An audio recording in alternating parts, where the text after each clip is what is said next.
जानेंगे भारत का polar satellite launch vehicle जो कि 15 सैटेलाइट को लेके आज रवाना हुआ था, फेल हो गया और वो अपने ऑर्बिट में नहीं पहुंच सका। और कुल मिला के 16 सैटेलाइट थे इसके अंदर, अन्वेषा सहित, जो अपने ऑर्बिट में नहीं पहुंच पाए। और ये बहुत बड़ी असफलता है, बहुत बड़ा फेलियर है और करीब करीब 800 करोड़ रुपए का नुकसान इसमें हुआ भी है भारत का भी। लेकिन इसरो के मिशन का फिर से फेल हो जाना, लास्ट ईयर भी पीएसएलवी फेल हुआ था, फिर से फेल हुआ है, ये अपने आप में एक बड़ी घटना है। आज का दिन इसरो के लिए, इंडियन स्पेस रिसर्च ऑर्गेनाइजेशन के लिए बहुत दुखद दिन रहा। 2026 की पहली लॉन्चिंग थी, सुबह 10:18 पर लिफ्ट ऑफ किया। तीसरा स्टेज में आके, जिसको स्टेज 3 कहते हैं, गंभीर समस्या आ गई। फ्लाइट पाथ के अंदर चेंज हो गया, रोल रेट में डिस्टर्बेंस हुआ और रॉकेट को वो स्पीड नहीं मिल पाई जिसके द्वारा वो अपने सैटेलाइट्स को उनके ऑर्बिट पे छोड़ सकता है। और कुल मिला के देखा जाए तो इसमें एक EOS N1 जो सैटेलाइट था और 15 और सैटेलाइट थे, कुल 16, वो वही आकाश में ही नष्ट हो गए, अंतरिक्ष में खो गए या वायुमंडल में जलकर राख हो गए हैं। इसरो के चेयरमैन नारायणन साहब ने कहना कि थर्ड स्टेज तक के अंत तक जो हमारा प्रदर्शन था ठीक था, लेकिन उसके बाद हम फेल हो गए। हम ये देख रहे हैं कि क्यों फेल हुआ, कि रॉकेट के घूमने की स्पीड में अचानक बदलाव क्यों आया, जिसको रोल रेट डिस्टर्बेंस कहते हैं। फ्लाइट पाथ का डेविएशन है कि जिस रास्ते पे जाना था उस रास्ते से ही हट गया, क्योंकि उसको वहां जाने की स्पीड नहीं मिली तो गिरना शुरू हो गया।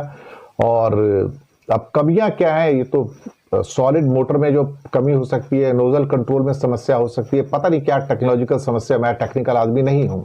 लेकिन ये दूसरी बार ऐसा हुआ है कि इससे पहले मई 21 के अंदर जो C61 PSLV प्रोजेक्ट था, वो भी थर्ड स्टेज के अंदर चैम्बर प्रेशर में डाउन होने से खत्म हो गया था और उसके अंदर भी बहुत सारे सैटेलाइट जो थे वो सारे के सारे वी हैड लॉस्ट, या तो जल के राख हो गए थे या आकाश में खोकर रह गए। अब इसरो कहती है कि हम एक फेलियर एनालिसिस कमेटी बनाएंगे, तो वो फेलियर एनालिसिस कमेटी तो पिछली बार भी बनाई थी, उसमें क्या हुआ ये नहीं बताया उन लोगों ने। आपको बताना चाहिए ना कि अगर C61 फ्लॉप हुआ था पिछले साल मई महीने में, तो जब आपने फेलियर एनालिसिस कमेटी बनाई थी तो उसका रिजल्ट क्या था, तो उसके ऊपर क्या सुधार किए, आप जनता को नहीं बताते कभी। अब फिर से आप फेलियर एनालिसिस कमेटी बनाएंगे, जो गवर्नमेंट का एक नॉर्मल रूल होता है वो। और इसके अंदर नेपाल का भी एक सैटेलाइट था, स्पेन के सैटेलाइट थे, इंडिया के स्टार्टअप्स के सैटेलाइट थे और 500 से 800 करोड़ की सैटेलाइट और लॉन्च की कुल कीमत थी। लेकिन उससे ज्यादा जो झटका लगा है वो भारत की इज्जत को झटका लगा है कि हमने पहले 94-95% का हमारा सक्सेस रेट होता था और 60 से ज्यादा हमने सफल लॉन्च किए। लेकिन ये जो दो मेजर फेलियर हुए हैं, C61, C62, जहां पर हमने बहुत सारे सैटेलाइट भी लूज कर दिए, इनके जाने से दरअसल क्या है कि हालात कुछ इस किस्म के हैं कि इसरो के लिए बहुत बड़ा धक्का है। यूनिवर्सिटीज के सैटेलाइट इसमें थे, वो भी चले गए, तो प्राइवेट सेक्टर का भरोसा जो है वो इसरो के ऊपर टूट रहा है कि वो प्राइवेट सेक्टर कहेगा हम सैटेलाइट बनाते हैं, इतनी मुश्किल से सैटेलाइट बनाते हैं, पैसा लगाते हैं और उसके बाद पीएसएलवी को देते हैं भाई तुम छोड़ो, इससे अच्छा तो हम अमेरिका के पास चले जाएं, स्पेस एक्स को बोलेंगे भाई तू मेरे रॉकेट छोड़ दे तो ज्यादा अच्छा हो जाएगा। आगे से यही होगा कि इसके ऊपर नहीं होना था। एक अन्वेषा इसके अंदर सैटेलाइट था जो कि एक किस्म से जासूसी सैटेलाइट था, सच्ची बात कहा जाए तो।